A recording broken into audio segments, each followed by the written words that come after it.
창세기 47장 25절에서 26절까지 보겠습니다. 그러므로 그들은 말하고 있다. 당신은 우리를 살게 만들었다. 우리는 우리의 주의 두 눈에 은혜를 입었다. 우리는 바로 종들이다. 요셉은 구속사 후 족장시대의 나라의 개념으로 전환되는 시기의 사람입니다.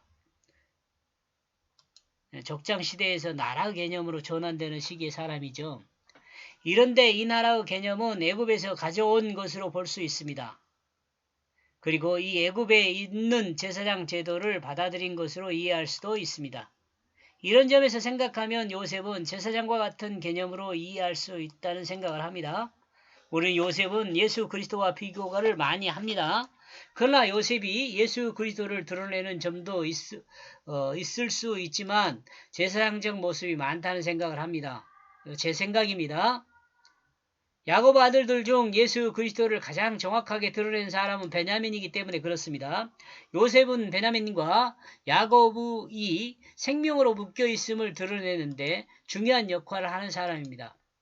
그리고 이 관계를 명확히 하여 하나님 말씀이 없는 그 기근에 생명을 보존할 수 있는 방법을 계시하여 드러냅니다. 이는 창조주 하나님의 은혜를 입은 것입니다.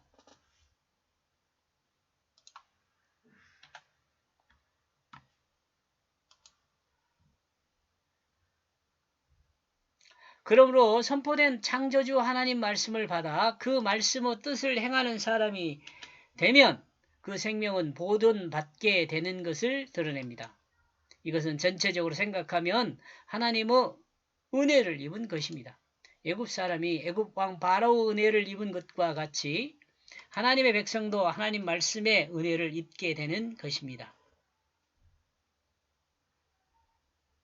26절 그리고 요셉은 법을 만들고 있다.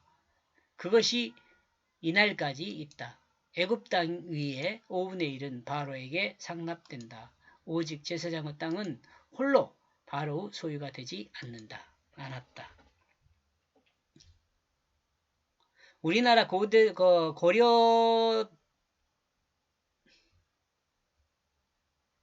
고구려자 아닐까요? 고구려 때부터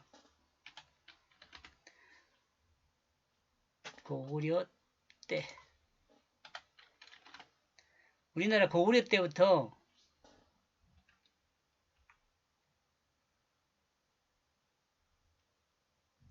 조선 후기까지 고려 때부터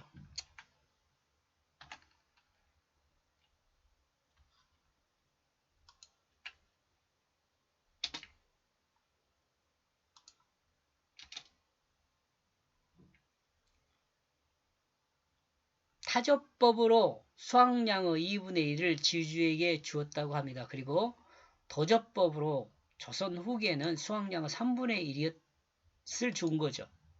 그러나 이는 공식적인 것이고 일본이 통치하던 시대에는 소득의 75%를 소작료로 요구하는 사람도 있어서 농민 봉기의 원인이 됐다고 합니다. 억구 농민 항쟁, 항일 항쟁 뭐 이런 거 있나 봐요. 그리고 1894년 조선 후 소작료는 대부분 10분의 1 정도였다고 합니다. 조선 1894년 여름 어른스트 폰 헤세 바르다 오스트리아 여행가의 여행기 이 오스트리아 여행가의 여행기에 이런 내용이 나와 있었다고 해요. 그런데 이 당시 소작량은 5분의 2였다면 좋은 소작하는 사람에게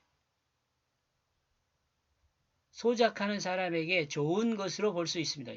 왜 이게 여기 들어있는 거지? 이는 하나님 앞에서 10분의 1을 드리는 것에 대한 개념 이해에 도움이 될 것입니다. 모든 것이 왕의 것이지만 왕은 5분의 1을 받고 나머지 종들의 것으로 인정했습니다. 마찬가지로 10분의 1을 하나님께 드리면 나머지 10분의 9는 하나님이 인정하는 것입니다. 그러나 10분의 9가 자신의 것이라는 것을 주장하는 것이 되어서는 안 됩니다. 이것도 하나님 것이거든요.